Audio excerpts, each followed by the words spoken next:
एक तरफ जहां हम इंसानों ने अंतरिक्ष में कदम रखकर मंगल ग्रह पर भी अपनी पहुंच बना ली है, वहीं दूसरी तरफ इसी धरती पर रहने वाले इंसानी समाज से अलग कुछ लोग ऐसे भी हैं जो आज भी आदिम काल का जीवन ही जी रहे हैं। वो प्रकृति के साथ कुछ इस तरीके से कनेक्टेड हैं जैसे कि पेड़ पौधे और जानवर। आज हम आपके लिए लेकर आए हैं दुनिया की अलग अलग जनजातियों की ऐसी ही जानकारी जो आपकी होश उड़ा देगी। बने रहिए वीडियो में हमारे साथ बिल्कुल आखिर तक।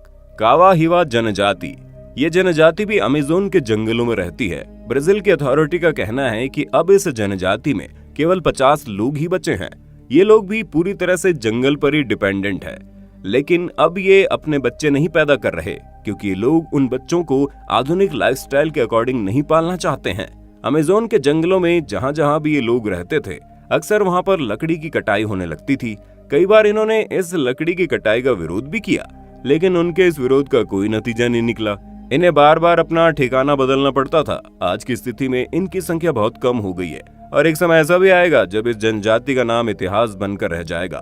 बार बार प्लेस चेंज होने की वजह से इन्होंने अब एग्रीकल्चर को छोड़कर शिकार और फिशिंग पर ही अपनी लाइफ को फोकस कर दिया है।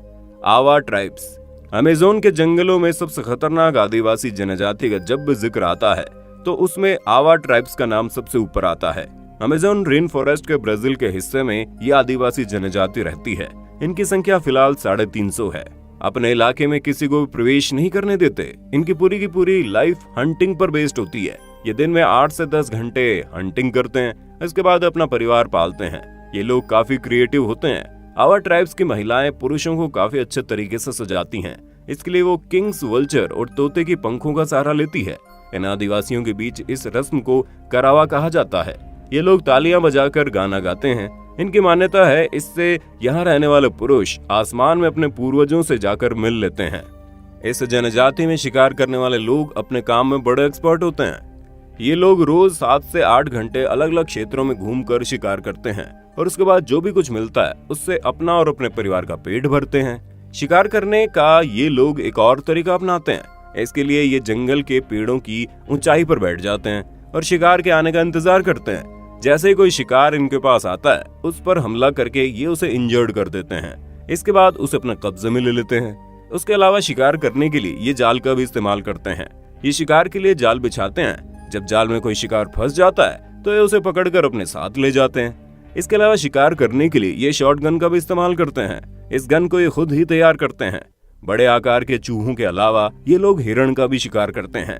इस जनजाति के लोगों में करीब 100 लोगों की संख्या ऐसी है जो बाहर के किसी भी व्यक्ति से घुलना मिलना पसंद नहीं करते। लेकिन फिलहाल ये जनजाति ब्राजील की सरकार के साथ स्ट्रगल कर रही है। ये अपने अस्तित्व को बचाने की लड़ाई लड़ रहे हैं।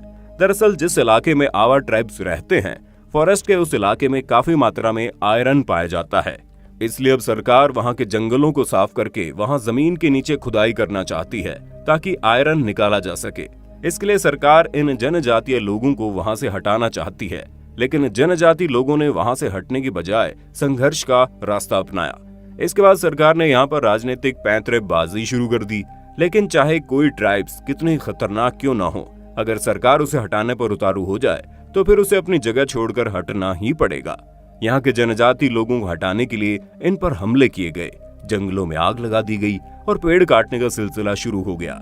एक बार पेड़ काटने आए लोगों का विरोध एक आदिवासी ने किया तो उन लोगों ने इसकी आंख पर पट्टी बांधकर उसकी बुरी तरह पिटाई की। आदिवासी की आंख पर पट्टी इसलिए बांधी गई थी क्योंकि आदिवासी लोग काफी चालाक और खतरनाक शरीर से ताकतवर होते हैं। इस मामले के सामने आने के बाद फेडरल जज के सामने केस गया और उसने ऑर्डर पास किया कि इन आदिवासियों को 180 दिन के भीतर इस जमीन को खाली करना होगा। अदालत का फैसला आदिवासियों ने नहीं माना और वो इस जमीन को छोड़कर नहीं गए।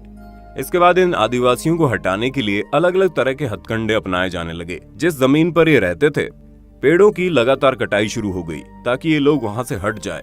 फिर पेड़ काटने का विरोध इन आदिवासियों ने अपने तरीके से किया।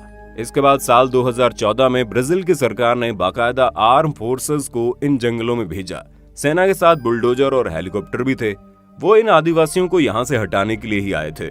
आदिवासियों के साथ संघर्ष हुआ और आधुनिक हथियारों के सामने आदिवासी तीर कमान लेकर टिके रहे। इस दौरान सेना के भी कई सिपाही घायल हुए। हालांकि इस जंग में आदिवासियों को काफी नुकसान हुआ।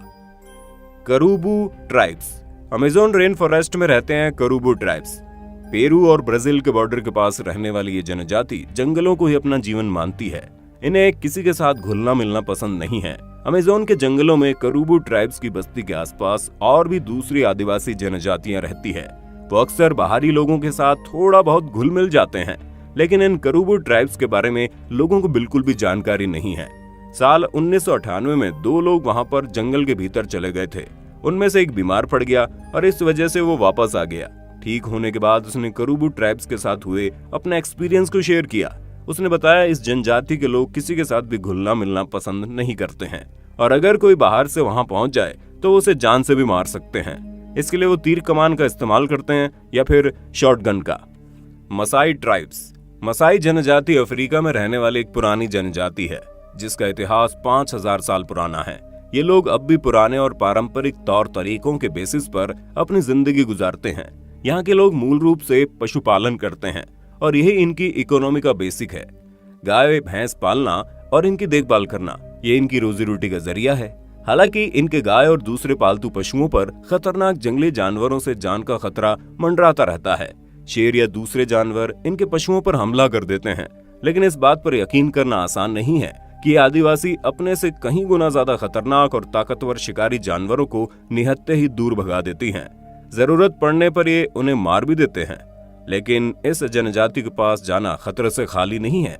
बाहरी लोगों को ये देखते ही तीरों से उसका स्वागत करते हैं। इनके तीरों में जहर होता है जो एक पल में किसी भी इंसान की जान ले ले। हालांकि जंगली जानवरों को इनसे कोई विशेष खतरा नहीं है, क्योंकि खतरनाक जंगली जानवरों को भी शिकारियों से बचाने का काम करते हैं। शादी को लेकर इनके यहाँ बड़ी अजीब सी परंपरा है। जिस लड़की की शादी होने वाली होती है उस लड़की को बैठाकर उसके चारों तरफ से घेर कर खड़े हो जाते हैं। फिर गांव के बड़े बुजुर्ग उस पर अपने मुंह से भरा हुआ पानी थूकते हैं। इनका मानना है कि इस तरीके से ही उस लड़की को आशीर्वाद देते हैं ताकि उसकी आने वाली जिंदगी और शादीशुदा लाइफ बेहतर हो सके। जारवा आदिवासी। ये भारत के अंडमान निकोबार द्वीप समूह में रहते हैं। आदिवासी समुदाय का इतिहास हजारों साल पुराना है। हजारों सालों से अंडमान निकोबार द्वीप समूह के आयरलैंड पर घने जंगलों के बीच रह रहे हैं। जारवा जनजाति के स्त्री और पुरुष दोनों ही घर से निकलकर जंगलों में खाने पीने की चीजों की तलाश करते हैं। पेड़ों पर चढ़कर शहद निकालते हैं। इन लोगों का इम्यून सिस्टम जबरदस्त होता है। इन जनजाति के स्त्री और पुरुषों की सबसे खास आदत है कि ये बिना कपड़ों के रहते हैं। मछलियों का शिकार करते हैं। शिकार करने के लिए इन्हें ट्रेडिशनल वेपन्स यूज करने होते हैं। दोस्तों, ये थे दुनिया में रहने वाले कुछ खतरनाक जनजाति लोगों से रिलेटेड फैक्ट। उम्मीद करते हैं ये वीडियो आपके लिए इन्फॉर्मेटिव और इंटरेस्टिंग रहा होगा। वीडियो पर आपकी राय का हमें बेसब्री से इंतजार है। हम फिर मिलेंगे नए वीडियो में। तब तक के लिए जय हिंद, जय भारत, वंदे मातरम।